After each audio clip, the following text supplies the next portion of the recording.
Yemek odasına ve mutfağıma hoş geldiniz. Bugün tencerenin kapağında hiç fırın kullanmadan pratik bir şekilde bu görmüş olduğunuz nar gibi kızarmış, üstelik de yumuşacık, pamuk gibi pide ekmeğinin tarifini vereceğim. Bu nefis ekmeği yapmak gerçekten çok kolay. Buyurun yapımını görelim. Öncelikle bir paket kuru mayanın yarısını kullanıyorum. 5 gram kuru maya kullanmış olduğum,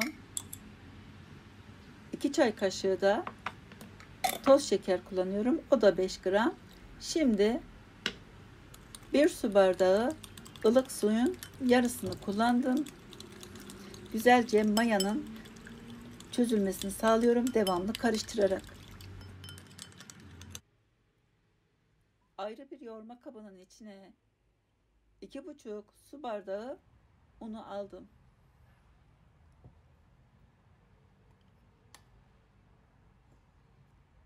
Bir tatlı kaşığı da tuz ekliyorum. İstemezseniz tuz kullanmak zorunda değilsiniz.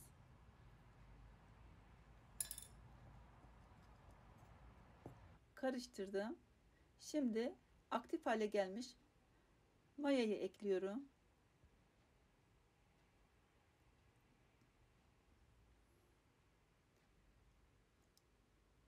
Kalan suyun yarısını kullandım. Toplamda yarım su bardağından biraz daha fazla ılık su kullanmış oldum. Kullanmış olduğum bardağın ölçüsü 200 milimlik. Önce kaşıkla toparladım. Daha sonra elimle yoğurmaya devam ettim. Arada elinizi ıslatarak yoğurursanız elinize yapışmaz. Çok güzel, tam kıvamında harika bir hamur elde etmiş oldum. Kıvamını görüyorsunuz.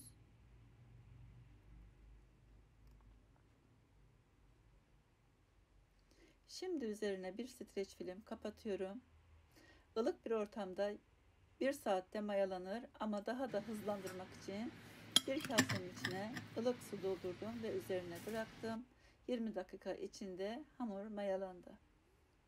Tezgaha hafif un serpiştirdim.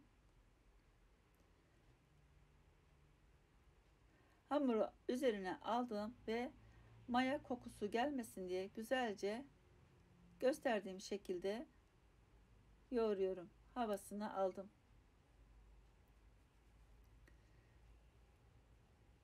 Hamurunuz ne kadar yumuşak olursa ekmeğiniz de o kadar yumuşak olur. Evet, şimdi hamuru ortadan ikiye bölüyorum. Kıvamını görüyorsunuz. O kadar güzel bir hamur olmuş ki tezgahı hafif yağladım.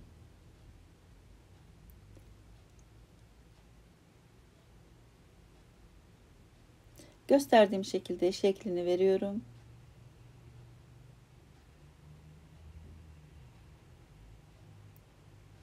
Bu şekilde hem Özbek ekmeği gibi hem de Ramazan pidesi gibi oluyor. Ben çelik tencere kullanacağım tarifimde. Kapağını da güveç kapağı kullanıyorum. Çünkü tencerelerim döküm tencere kullanıyorum genellikle ve diğerlerinde kapağı cam olduğu için kullanamadım. Öncelikle iyice ısıttıktan sonra kapağı yumurta akı sürdüm. Kapak şu anda sıcak. Onu bir kasenin içine yerleştirdim. Düzgün durabilmesi için. Gösterdiğim şekilde şeklini veriyorum. Tavada yapmış olduğum birçok ekmek, börek, kurabiye, kek, çörek tariflerim var. Bakabilirsiniz. Hepsi birbirinden lezzetli, şahane tarifler. Evet, şeklini bu şekilde verdim. Dediğim gibi eski kullanmadığım bir çelik tencere kullanacağım. Gözden çıkarmıştım. Zaten bunu çok fazla kullanmıyorum. Tencerenin altına 3-4 yemek kaşığı tuz ekledim ve ocağın orta gözünde yüksek ateşte ısınıyor şu anda tencere. İçinde tuz olduğu için tencereniz yanmaz, merak etmeyin. Bunu teflon tencerede de yapabilirsiniz. Şimdi üzerine yumurta sarısı sürüyorum. Özellikle pideyi çok fazla bütün kapağı kaplayacak şekilde büyük yapmadım. Çünkü şişebilir, tencereye yapışabilir kenarlarından. O yüzden biraz 3-4 santim içeride olmasını tercih edebilirsiniz. Garanti olsun diye. Şimdi üzerine biraz çörek otu serpiştiriyorum. Seviyorsanız kullanabilirsiniz. Sevmiyorsanız kullanmak zorunda değilsiniz. Biraz da kavrulmuş susam ekledim. Şimdi kapak sıcak olduğu için dikkatli bir şekilde tencereye ters çeviriyorum ekmeği. Merak etmeyin, düşmez. Eğer tencerenin kapağını çok iyi ısıtırsanız ekmek içine düşmez. Ama eğer ısıtmazsanız ekmeğiniz tencerenin içine düşer. O yüzden mutlaka ısıtmanız gerekiyor. 10 dakika geçti, merak ettim. Kaldırıp bir baktım, kenarlarından hafif kızarmaya başlamış. Evet, şu anda tamamen kızarmaya başladı. Görüyorsunuz. Biraz daha pişireceğim. İçi güzel pişsin, hamur olmasın.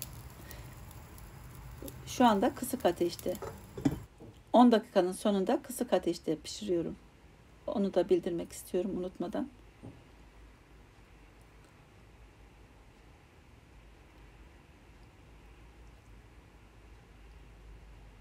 Yeterli galiba bu kadar. Çok da fazla pişirirsem rengi kara olur. Üzeri yanar. Şimdi onu bir tahtanın üzerine aldım. Altını da merak ediyorum hani pişmiş mi pişmemiş mi diye. Bir bıçak yardımıyla veya bir spatula ile çıkarabilirsiniz. Gayet kolay ayrılıyor. İçi çok güzel pişmiş fakat altı iyi kızarmadığı için onu da belirtmek istiyorum. Altı güzel kızarmamıştı. Ben onu bir teflon tavanın içine aldım. Kısık ateşte, altı da kızaracaktır.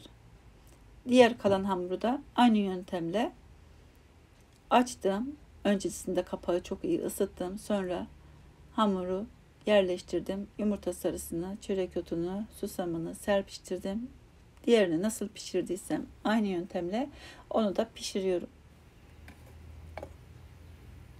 Diğerini de tavada altı hafif pembeleşinceye kadar, içi zaten güzel pişmiş ama altı güzel pişmemişti. Onu da gösterdiğim şekilde pişirdim. Umarım tarifimi sizler de dener ve beğenirsiniz. Eğer beğendiyseniz lütfen beğen tuşuna basıp abone de olursanız çok mutlu olurum. İzlediğiniz için teşekkürler. İçini de gösteriyorum. Yumuşacık sünger gibi bir ekmek. Başka tariflerde, başka videolarda görüşmek üzere. Hoşça kalın. Herkese hayırlı Ramazanlar diliyorum. Afiyet şifa olsun. Başka videolarda görüşürüz. Hoşça kalın.